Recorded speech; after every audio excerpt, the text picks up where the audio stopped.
everything around me felt that it was breathing or pervading this new life energy. So it felt as though there was a benevolence or an intelligence permeating the universe or at the basis of the universe. And I experienced an incredible sense of unconditional love and oneness with everything and everyone around me.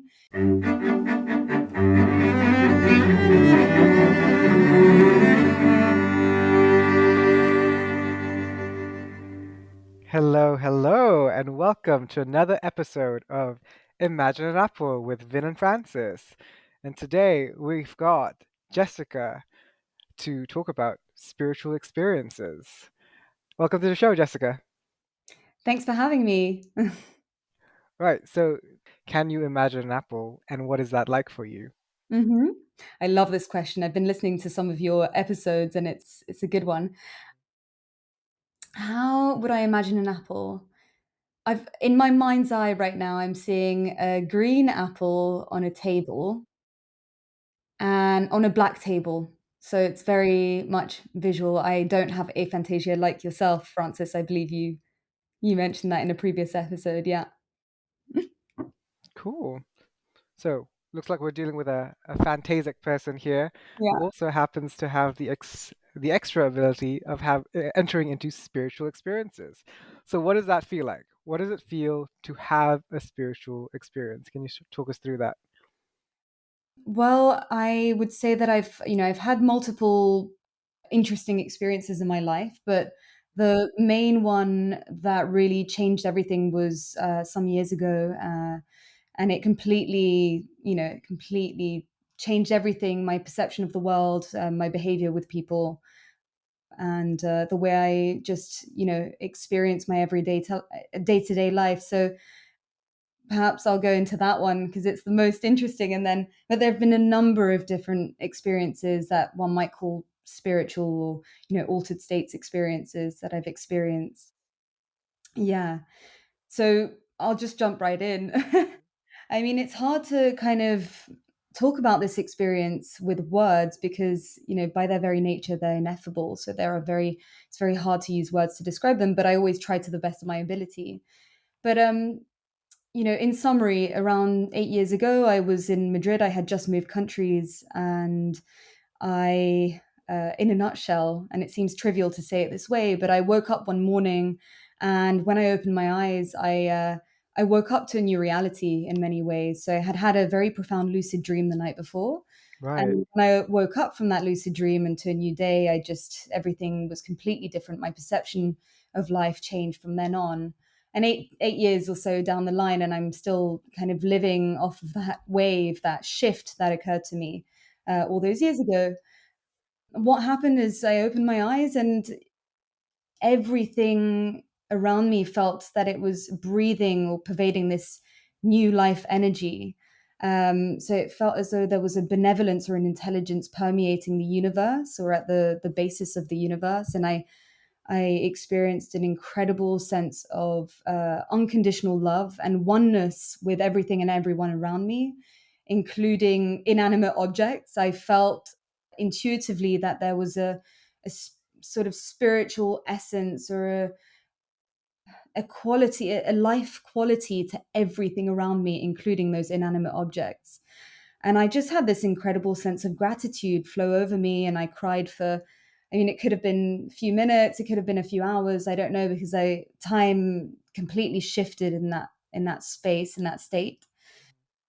And it was the most blissful experience of my entire life. It felt like an absolute rebirth. And there's so much to say, but one thing I will say, just to top off that summary, is that it didn't feel as though anything new had happened. In many ways, it felt as though it was a Mm. homecoming. It felt as though it was a remembering of what life was all about, an objective witnessing in many respects of reality, which is that it is a miracle in and of itself. And I think we go about our day to day life with these filters, blocking us from experiencing life to the fullest, and including perceptually, and colors and everything seem a little bit dimmer when we're not in that state, I feel. And yeah, it's kind of an unveiling more than an acquiring of a new experience. It feels like Mm. it's something that was always there, but that I wasn't, able to access until that state, until that point in life. But yeah, I'm sure there's you have questions. It's fascinating, but also like very familiar to me. Mm. Before I jump in, Francis, do you have anything to add? I've got loads of questions about what the experience is. I think actually I'm gonna ask Vin. So it came up in conversation last night when we were just talking before about the interview that Vin had a kind of more what he would describe, I think, as a non-dual experience than a spiritual experience. Yeah, I think it might be useful if Vin briefly describes that as like a different one, and then we've got like some angling on it from different directions. Yeah, Vin, can you just briefly describe the change that you had and the feeling different? Because you also had a permanent change in how you feel about the world. Yeah, Uh, Slightly different in tone, I think, but I yeah. think everything that Jessica has just said is very similar to what I experienced. It was spontaneous, except mine wasn't. I woke up, literally from waking, from sleeping state. It was during the middle of the day. I was walking down a path, and I just like felt the heartbeat in my eyes, and I sort of looked into the sky, and I saw the blueness, the trees, and the birds, and I realized, oh, that's me. I'm looking at it, that's me, and I just felt this intense bliss. It's like I was let in finally on this great cosmic joke that was Yeah, taking place. And I mean, you've described it in so many words, and I kind of like I can also only describe it in so many words. But I think that underlying feeling is very similar. The sense of like gratefulness, the sense that everything is joyful and blissful, and to me, I remember being very like funny about it. Uh, and so it was also very much a homecoming or like a remembering of who I really was, like underneath all of this uh, human garb, if you will. So it was like this unveiling, like it was finally like seeing with my eyes or like through my eyes for the first time. And funnily enough, it also happened about 8 years ago for me as well. interesting. So, and everything was just naturally, when I looked at everything, there was no difference in visual perception. It was just that the thing that was looking at the world was now a different thing. Like, i.e., I was now looking at myself, if that made sense. It does to me. Yeah. Yeah. So that was interesting because, like, I think that there was a slight trigger for me. I was striving very hard prior to the experience towards a goal that I had in mind, i.e., I was trying to get into university, and I was so single-minded about reaching this goal. I had kind of given up I stopped looking back at everything and accepted all the sacrifices that I had put into this singular goal of trying to get into like my university at that point. And I just had received like a rejection saying like you are now rejected from your first choice uni. I was like, oh. And then I was just like walking down the road, slightly despondent. But then when I felt like that experience, when I looked through my eyes and I realized like actually it doesn't matter. Like it was pointless anyway. But like in a fun way, I suddenly saw the point of it all. Like okay, this is it. It doesn't. I don't have to be anywhere. I already am where I need to be. And so realizing that made me feel very at one with the universe. And so there was like a trigger. I suppose that was like the trigger. I was striving very hard towards this one goal and I was like snapped away from it. And I was like suspended and suddenly I was enlightenment the next minute. Yes. So, and it's interesting that, so I'm interested in like what preceded your spiritual or non-dual experience for you and how that played a role in the unfolding of what came after. Because Mm, you spoke about like, lucid dreaming, and I haven't done that in a while. For you, what was the dream that you had? Was there something strong in emotional experience? yeah. Yeah. So thank you, first of all, for sharing that because, yeah, I mean, you explained it so eloquently and beautifully. And it is interesting how, whether preceded by something or triggered or not, these experiences are almost always similarly experienced, that sense of oneness, homecoming, and so on and so forth, minus some details perhaps that we don't share. exactly the same experience. It's not identical, but it's very similar. But yeah, I mean, what preceded mine, I had a really, well, to give you some more context, I had just moved to Madrid, so I was in a new country. I had lived there prior to the experience as well, but that was my first time in 3 or so years that I had moved back, and I had just started working at my new job. In fact, it was my first proper job, and I was in a very, very happy place in my life. And yeah, now moving on to the actual timing when it happened that weekend, I wasn't intoxicated. I didn't go out the night before. I just went to bed one night and I had a really powerful, profound lucid dream. It wasn't something that I was seeking at that time. It just happened. But I had had lucid dreams in the past. So especially when I was a child, I was able to lucid dream more often. It wasn't, necessarily a super regular thing, but it's something that I was able to access, a state that I was able to access. But anyway, this one that happened, that occurred right before my experience, it wasn't sought after.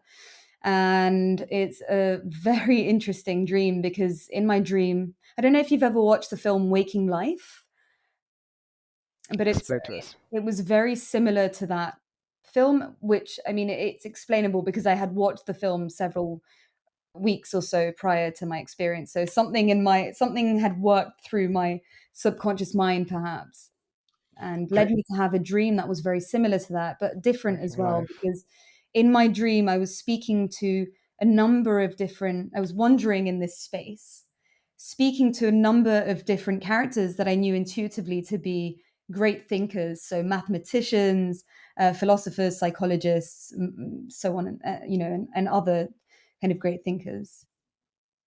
And I was asking each and every one of them the same question, and that was, what is the meaning of life? And they would respond with super eloquent responses. Each of them were very different from one another. And there was a point in that, I mean, this is before I became lucid in the dream. It was just a dream, and I was Oh, wandering through. And then I started to right. gradually become more and more aware, like, oh, this is a lucid dream. They're responding to my questions. And then I realized I could probably try and speak to them too. So we had these sort of back and forth conversations. And if you ask me now what they were, I can't remember, I'll be honest. But the responses, the answers were so incredibly just beautifully said. And I realized in my mind, when I was thinking and I became lucid, I thought, these answers aren't in my mind already, are they? It was like a sort of inner dialogue. So I was dialoguing with these characters, but also with myself, thinking. And I still don't know. I mean, who knows? Were they characters from another dimension, or were they all responses in my own mind, or was I accessing something else? Anyway, I don't tend to bother myself with that question because we'll probably never know. And Can then at the end of my lucid dream, I spoke to the main character, sort of main character in my dream, and I said, "What is the meaning of life?" And he said, "Just wake up." And that's when I woke up. I don't always describe the dream because a lot of people would sort of naturally associate that end response with me waking up and then thinking, oh, what was that dream all about? Oh my God, we're all one, and so on. But it wasn't like that. It was literally a perceptual shift that occurred probably during my dream, but also upon waking up. So it wasn't, when I woke up, I didn't think about the dream. I just woke up and I was like overwhelmed by everything around me. So yeah. Jessica, I just want to ask some phenomenology questions about your dreaming. Yeah. So, when you normally dream and or normally lucid dream before that dream, how do you experience dreams? Do you like see things, hear things, have an inner voice, feel In emotion? Just in normally, yeah. normally in dreams, well, my dreams are very detailed, but that's probably because I write them down every morning. So I keep a dream journal, not for any specific reason. I just find it very interesting. I guess now with large language models, I'll be able to analyze my dreams, which is an added bonus.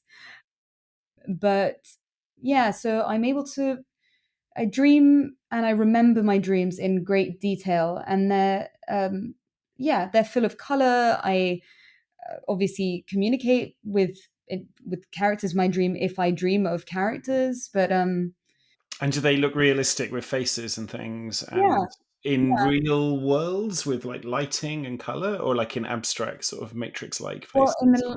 in the last few years, yeah, very much normal scenarios or abnormal scenarios, but with normal looking people and normal looking sort of landscapes. When I was a kid, I would almost always and only dream of space and planets colliding and the end of the world and meteorites falling on Earth and aliens and things like that. But nowadays they're very cool, interesting dreams, but they're not necessarily so far out.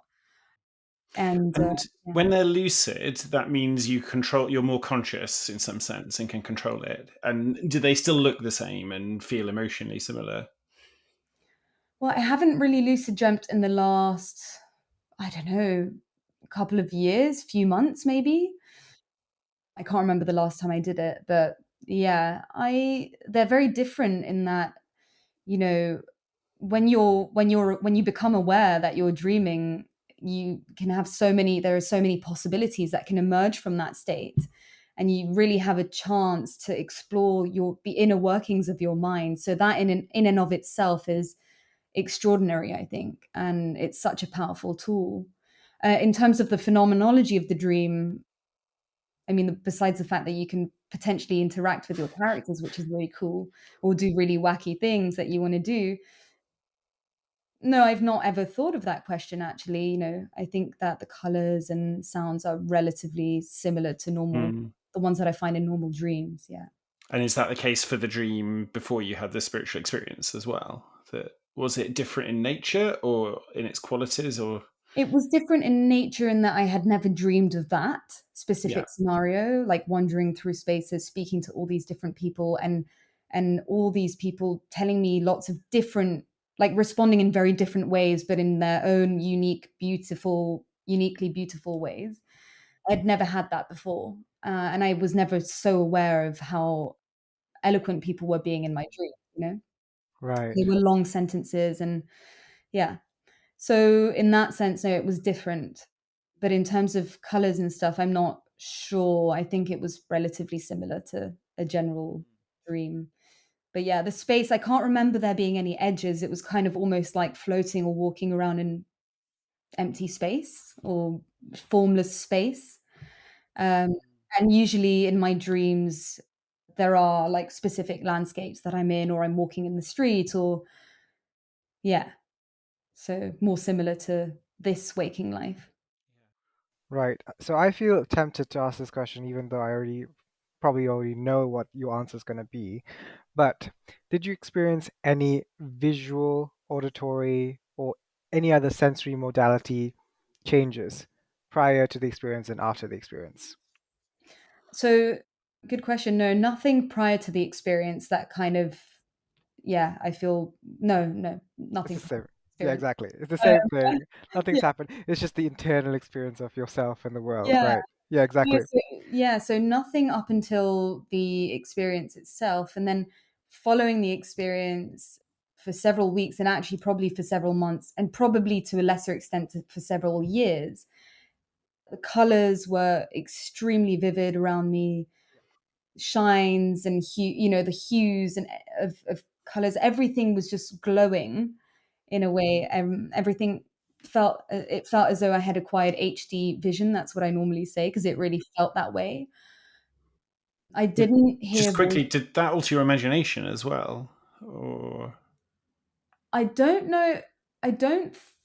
I mean, yes, I'm sure it did, but it's because the experience itself was so All like encompassing. overpowering. It's not something that I was thinking about. yeah.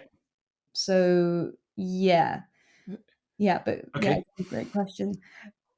I didn't experience any, sort of hearing voices or anything like that, and I didn't see things that other people couldn't see, but my perception of reality was very different, I think, to what many of my friends were experiencing at the time. Now I know many people who've had, to some degree or another, these kinds of experiences, either a full-blown non-dual awakening enlightenment experience or spiritually transformative experiences to a lesser degree or a different degree. So I've met other people now who kind of share similar experiences, but at the time I was like, I definitely felt like it wasn't something, my perception of reality was very different to the general person. And I Right. think it probably still is. Yeah. So this kind of relates to your current research that you're doing, and I want to ask you this a little bit later in a while. But like I'm sure there's going to be like some sort of scale of spiritual experience where there's a full blown experience versus like a partial experience. But before we go into that, I was going to ask you but a little bit more about your personal experience just prior to the dream or the experience.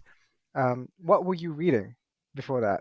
Was there Also, like, do you remember what you were reading, or like, do you remember what thoughts or ideas you were consuming and were percolating in the back of your mind that obviously came to a head with the experience? yeah. I don't think I was reading anything at that very moment in time. I'm an avid reader. I love reading, but I wasn't reading I don't think I was reading anything at the time, or nothing specific that comes to mind. But again, I love these questions because they're really, making me think about what happened before the experience. But no, nothing specific, nothing in particular. And actually, I, you know, I've met people who have had their experience as a result of indulging in sort of spiritual text, or Yeah. so I understand, the nature and the relevance of the question. But no, that wasn't the case for myself. Yeah, and in terms of music, I've always had an eclectic taste, and I think music is something that isn't often discussed when we talk about altered states, but that is probably one of the most powerful tools to accessing altered states more generally. So, but I think I've always had pretty good taste, so and that hasn't changed, Great. if I may say so myself. Yeah. Just to add in my experience as well, I think prior to my experience of like awakening or going down the road, as it were, because it really wasn't that mundane for me. I was listening to like Alan Watts and reading Buddhist scriptures and Zen koans about like the nature of reality, summitless summit, attainless attainment, that sort of thing. All these paradoxes that supposedly like give rise to non-dual experience on a spontaneous basis for people who like come across them. Of course, that didn't do it for me. It was just like me walking down the road and then seeing like my heartbeat in my eyes, which is what did it. But as soon as I had that, all the intellectual understandings of what non-dual experience is, like expressed in words, suddenly clicked for me in a way that was truly ineffable. But at the same time, there was like all these like conceptual metaphors that were already there that hadn't quite clicked until Yeah, that moment. And it's like, whoop, oh, there it is. And so I think the experience itself would have happened regardless of whether I read it or not. It's just that I- because it happened and I had like this pre-existing intellectual understanding of it, the intuitive clicking into place, so to speak, was able to like connect up to all these intellectual ideas. So I wasn't completely like lost about it, and so yeah. I wasn't. It wasn't completely ineffable. I could Mm. like f a little bit of the effable, so that helped. Yeah, well, yeah, that's really great. Yeah, you had a framework through which to see these experiences, and actually, many people don't. I didn't. It was still blissful and beautiful enough, and I had enough support to not freak out about it. But lots of people who have the experience without a prior framework probably, no, not probably, I mean, definitely do freak out about it, at least like possibly not initially if the experience is blissful, but during the integration stages and trying to make sense of the experience, it's definitely worth becoming acquainted with all the sort of literature that there is out there on spiritual experiences, but just the nature of self. Like I love Alan Watts, and I only discovered Alan Watts after my experience. I think he was probably the second author that I had read following my experience, and it was an incredible moment because I really reflected myself, or the words really reflected themselves back onto me, and I felt understood, even though Alan Watts is no longer with us, obviously, but his words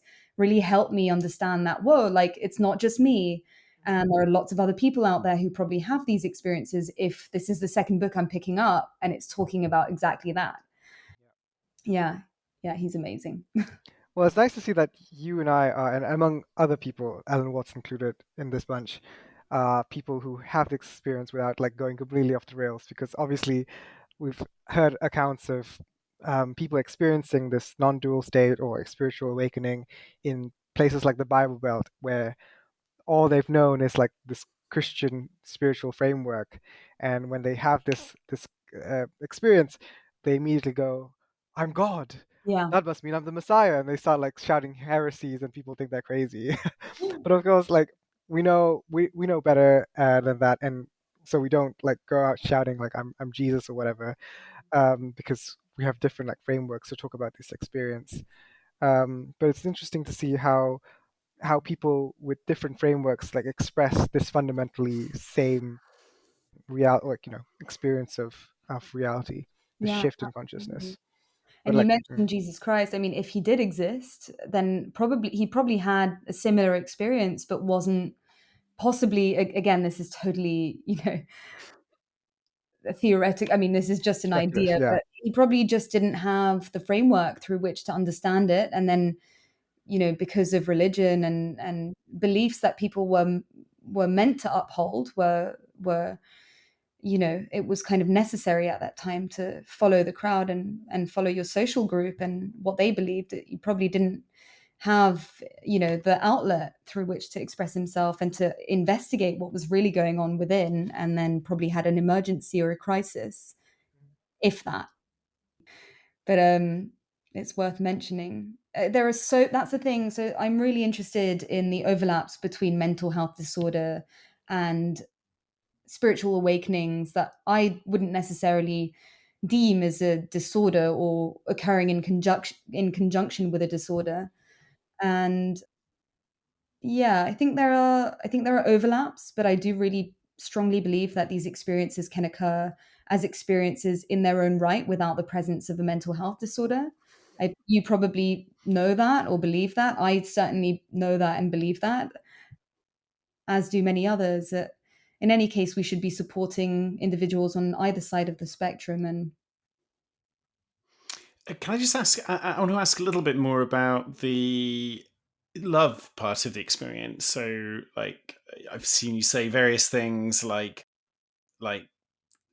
love being sort of infused in everything, unconditional love, the whole universe breathing intelligence. mm, How do you perceive those things? Like, how do they come to your mind? What's the experience of feeling those things? yeah, well, they really don't they don't feel like mental, like thoughts or theories or beliefs. It feels very much like an internal embodied experience. So it's really, again, hard to describe the experience because it's, yeah, you're asking me to describe something that is just undescribable because it doesn't really occur in the thinking realm or in the Mm. speaking realm. Yes, it's not symbolic. It's non-symbolic, exactly.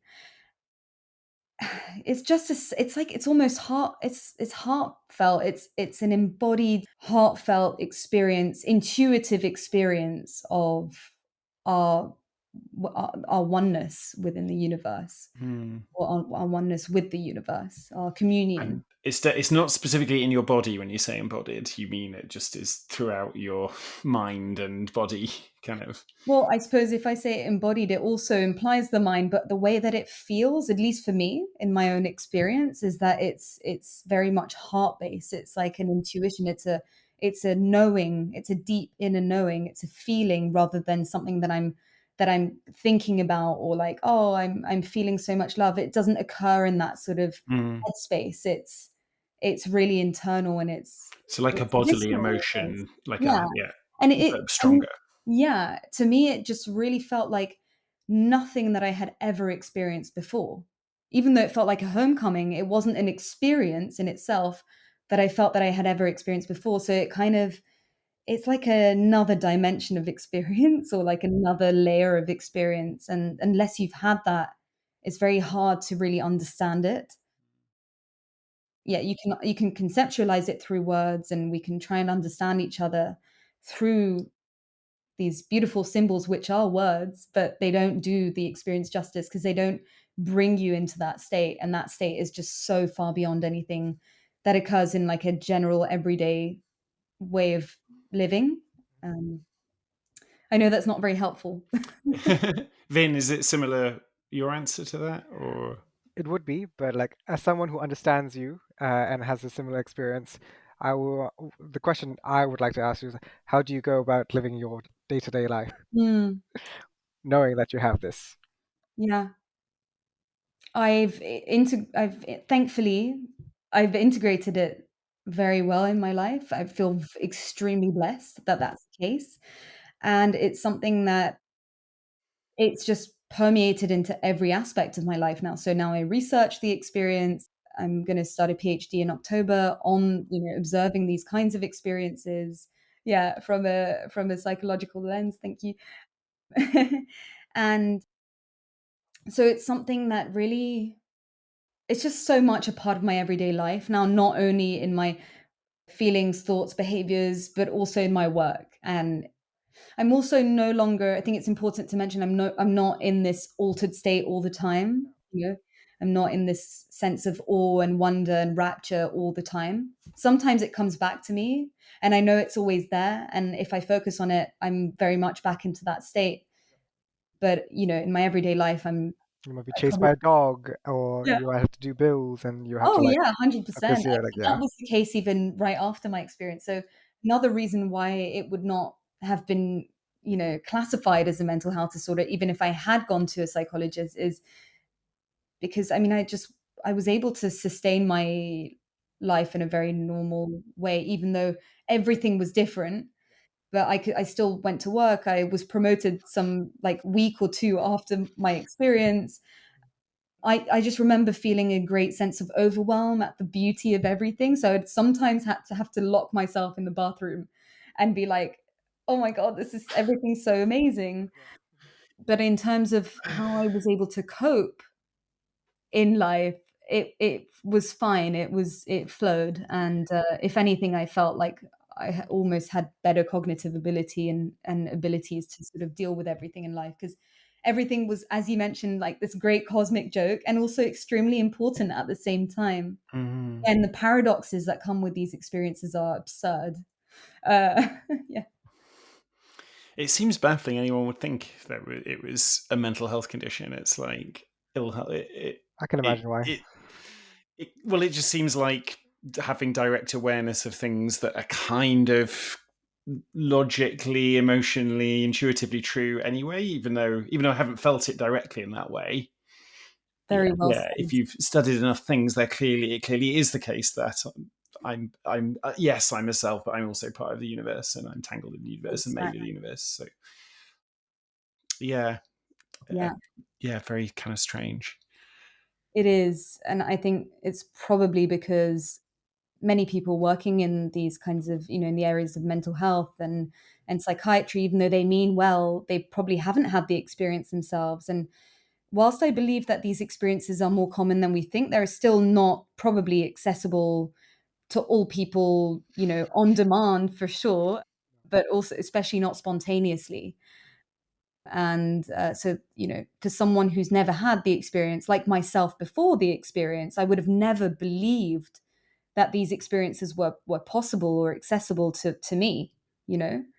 And you only really read about these experiences in philosophical religious texts, and even then, they're filled with with sort of, yeah, they're not kind of directly associated with what we're talking about, but they're sort of talked about in the realm of symbols again, and storytelling, and yeah, so and science Well, hasn't really is covered. there a non-spontaneous way of getting them then? Because Yeah. Well, many people look to psychedelics, powerful psychedelics like 5-MeO-DMT or even psilocybin to access certain non-dual states, awakening experiences. And then there are other ways that I think you can build up to these experiences potentially. So through meditation, mindfulness. But again, how ready is each individual to have the experience? It probably depends on their past, on their past traumas, on their past beliefs, on how they were treated, how they've been treated throughout their lives. There's so many factors involved that it's very hard to identify really the extent to which certain triggers that are not things like psychedelics that you take and then you see a direct change, like before and after the experience. If it's Yeah. something that you work your way towards, it's really hard to sort of pinpoint whether it was really that or whether it was a combination of that and everything else that was happening in one's life. So I don't know if that makes sense, but yeah, it's really hard to study these experiences in other words. So one thing that many people who report having this experience is a sense of self gets extinguished, and they have to go about living their lives after the experience without ego. So I guess the question I want to ask you is like, did you continue to have a sense of self? Yeah, really good question. Yes, I did, but it was a very different sense of self. It was a sense of self that encompassed everything around me, and the universe. So it wasn't an obliteration of who I was. It was a different way of experiencing myself. And but it's true, it almost felt like I had returned to a childlike state and I had to learn the ways of the world again because I hadn't known life to be like that until that very moment. And again, without a framework, it wasn't it luckily wasn't a negative. In fact, it was the most beautiful experience of my life, but it was still kind of like, oh my God, what's happening? And why are we not talking about these experiences more? Why was I not taught that this was a possibility at school? Why have I not ever heard about this kind of thing? Then gradually I realized that, you can read about these things in books like Alan Watts's books and in Eastern traditions and indigenous cultures. But at the time I didn't know. Yeah. I think this childlike state that you revert to with the experience is sometimes called oceanic consciousness, where Mm. everything is just kind of emanates from this baseline, this bedrock of reality. Mm. So, Yeah. I mean, these are all obviously still metaphors to talk about this like Yes. ineffable thing, but it kind of like catches it for me, sense of vastness of it all. Yeah. I love it. Yeah, oceanic boundlessness, or yeah. So I was a bit surprised just randomly. Then it's like, oh yeah, I've had that experience just because it happened to come up in conversation. And I know you've done research into different people and how common the experience is. Like, is there a percentage of people who just naturally have ended up having it and they've just not mentioned it, or like Is does that a 10% question of for me people or have for the you? experience, or 1%? Of people who have the experience? No, what percentage of people in the population generally Yeah. like have a spontaneous spiritual awakening? Yeah. We don't really know. I wouldn't be able to give you an exact figure because these experiences they haven't to date really been investigated scientifically or empirically. So it's really hard. We don't really have many numbers around that. But we recently published, in fact, I think it's about to come out. I keep saying that in every podcast. It's about to be released onto the big World Wide Web. But we've recently written a paper trying to address this question.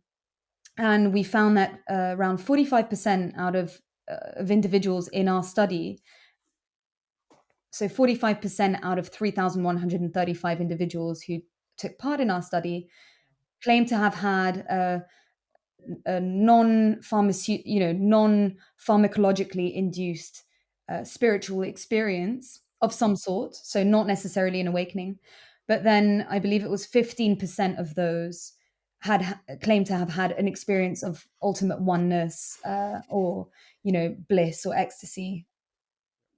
A unitive experience, basically.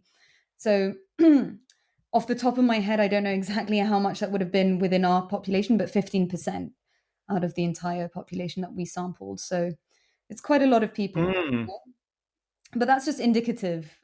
mm. Yeah, it's substantial numbers. It's not a Yeah, tiny amount. yeah, It's exactly. And and these were people who didn't necessarily claim to have any sort of spiritual or religious belief, or mm, didn't claim to have had any spiritual experiences in their lives. They were just random people plucked from the internet, asked to take part in a survey investigating a variety of different things and questions. So yeah, interesting figures and exploratory. So still much work to be done on that. So I invite anyone working in psychology to try and repeat, to replicate this study, because I think it's really worthy of knowing. Yeah. yeah. What's your research goal in your PhD? Do you have an idea what you're going to try and what questions do you want to answer most? Well, I know what questions I want to answer in general in my career. As part of my PhD, I think it'll probably be looking at the sort of neurophenomenology of these experiences and trying to see whether the brains of certain individuals who have mental health disorders are similar to those or different to those who have you know these experiences without mental health disorders. And my hunch is that they are very different. But yeah, that would be the ultimate PhD goal. But again, need to see, it depends on which university I choose to go Go. to and which supervisor I work with. But yeah, I mean, there's so much there to unpack. And neurophenomenology is just one aspect of what I want to investigate with regards to spiritual awakening experiences. And it's all with the ultimate goal of sort of bringing up conversation around awakening type experiences within psychiatric systems and clinical population. Sorry, not clinical populations, but within clinical practices, in order to sort of shed light on them and raise awareness that these experiences are a thing, that people who don't have diagnosable mental health disorders can have these experiences. And it's sort of a plea to stop, Mm, start investigating and to stop diagnosing people with disorders by default without mm, any other reason to do so, just because these experiences fall outside of the boundaries of what we know to be normal in our secular sort of consumeristic society that doesn't really lend itself to these types of experiences, at least not anymore, possibly in the past. And you know and many societies know this. I mean, these experiences are often central to many different cultures and societies around the world. So we also should be looking to those cultural groups and trying to understand how they perceive reality. And yeah, rather than just believing that what we feel in the West is normal is ultimate reality and ultimate normality. Hmm. fantastic. Can you be Um, more? Sorry, yeah. yeah, Can you go be on. more specific about like which type of mental health disorders are typically associated with these kinds of experiences? Yeah, so psychosis-based disorders like schizophrenia, Yep. bipolar disorder is a really common one. Yeah, and it's just ludicrous because these experiences are so different to the characteristics of either diagnosis. Basically, it just depends on which psychiatrist you fall on, and that shouldn't be the case. There should be just we should know a lot more about these experiences by now, and when to help people through medication and when to absolutely not touch medication because they're not disorders and they actually often lead people to better styles of living, to gain and acquire more empathy for other people, and often undertake roles in life that are lend themselves more to love-based values, rather than division. Yeah, something I want to ask. When we met, we had a conversation about vocabulary because I talked about this podcast and how almost part of our goal is to get people more used to talking about what it's like inside their own experience about all sorts of things, and to have more words around in the end, or more ways of talking about inner mental experiences. and we're generally quite poor at it. And have you seen any signs of anyone improving the way these conversations can happen, or do you have any like needs for vocabulary or things that'd be good if more society understood and could talk about? Yeah, I think there's a general inclination for people who've had these experiences who know something about Eastern traditions to start using, language that is often found in sort of tantric or yogic texts in Hinduism and so on. So that's at least there's something. There are words and vocabularies that we sort of lend and borrow from other cultures. In our own, we've sort of yet to develop that language. I feel there are organizations such as the EPRC, the Emergent Phenomenology Research Consortium, which I work with proudly. And they, some of their projects involve trying to improve the way in which we talk about these kinds of experiences. And that also includes language and vocabulary. And there are other smaller groups, but again, they're quite niche groups and doing wonderful work, but also, you know, yeah, it's not like a general conversation that people are having, and it should be. Right. Speaking of vocabulary, I think in the past you've mentioned talk of spontaneous spiritual awakenings versus spontaneous Kundalini awakenings. Can you talk more about that? Yeah, it's really hard because we found that basically wanted to understand in our study whether Kundalini awakenings were described to be more physical, because oftentimes when I've spoken to people, they've had these kinds of experiences. They've called them Kundalini awakenings, but they've also had this sense of like shooting or rising of energy or heat from the base of the spine to the crown of the head, or other physical sensations, like tingling in the hands or maybe even visions, things like that. So I kind of wanted to explore whether people's vocabularies differed when it came to the experiences being different, i.e., more physical experiences. Would that equate to a Kundalini awake? What would be described as a Kundalini awakening more than a spiritual awakening? And we found that yes, people who have more physical sensations tend to use the word Kundalini awakening. But again, I mean, it almost feels futile to. It's a really good question, and I try to address it, but it almost feels futile to try and address it because, again, language is something that, for instance, those who don't know anything about Eastern traditions, they wouldn't use the word Kundalini awakening. So it's just quite a flawed way of looking at it. So it was a bit of a failed attempt to try and differentiate two sets of experiences. But I think, like you mentioned earlier, there are just spectrums of experiences differing in strength and in profundity, and varying in physical sensations and then varying in different types of somatic and perceptual and behavioral kind of changes. I think there are a variety, probably, how long does the experience last for different individuals? How life changing was the experience for different individuals? What are the physical symptoms and how do they differ amongst different individuals claiming to have this oneness Right. Yeah. experience? But there are, again, so many variants of the Variables. Yeah. experience, and they haven't been explored, although some people are trying to sort of explore them, but they're just very, very difficult to investigate as experiences, purely, because of the nature of what they are and how different they are to an everyday way of experiencing life. Yeah. I think we've asked everything that I wanted to ask. We could keep talking forever, but I Yeah. think We're we've reaching covered like 50. everything. Okay. In that case, before we wrap up, one last question for me, and then we can say goodbye. But can you recognize another person as an awakened being when you meet them and when you've like talked to them for a while?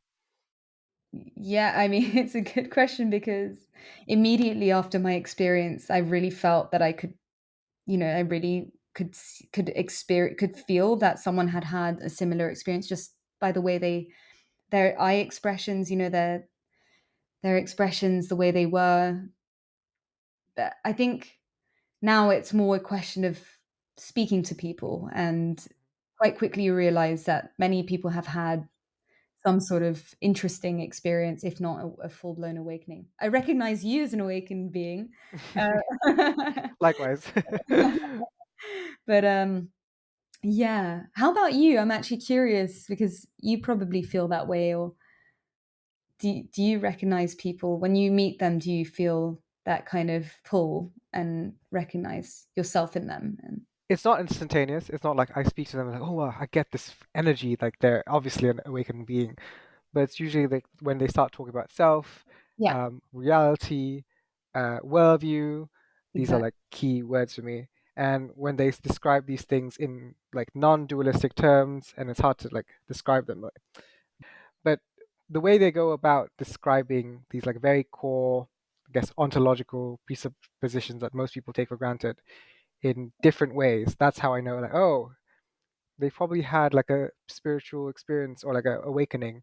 And if Mm, they talk specifically about their kind of awakening where they like had no sense of self, or they had this experience of cosmic bliss or the beatific vision or whatever, that's when I'm like, okay, this one's awakened. So yeah. like whether there's like several degrees of awakening, I'm not entirely sure, but usually that indicates to me that they've had somewhat of a similar experience. Yes. Yeah. No, I feel that that's very much, yeah, representative of how I feel at the moment.